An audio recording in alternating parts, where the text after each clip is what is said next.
হামের বিস্তারে দেশে ১৫ দিনে ৯৪ শিশুর মৃত্যু হয়েছে। আক্রান্ত হয়েছে ৫,৭৯২ শিশু। শনিবার এ তথ্য নিশ্চিত করেছেন স্বাস্থ্য অধিদপ্তর। এদিকে রবিবার থেকে শুরু হচ্ছে আপৎকালীন জরুরি টিকা কার্যক্রম। এদিকে রাজধানীর সংক্রমণ ব্যাধি হাসপাতালে বেড়েছে হাম সংক্রান্ত শিশুর রোগীর সংখ্যা। দেশে নানা প্রান্ত থেকে আসা রোগীর অধিকাংশের জায়গা হচ্ছে হাসপাতালের মেঝেতে।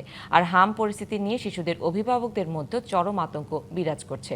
বিশ্ব স্বাস্থ্য সংস্থা জানিয়েছে, হামে আক্রান্ত শিশুদের ৬৯% বেশি ২ বছরের নিচে, ৩৪% বয়স ৯ মাসের কম।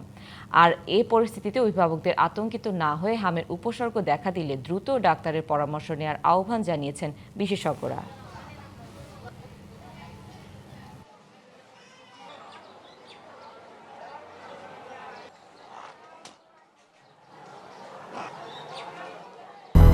দুইশোর বেশি সার্ভিস ও ফিচারে লেনদেনের সব বিকাশ অ্যাপে সম্ভব।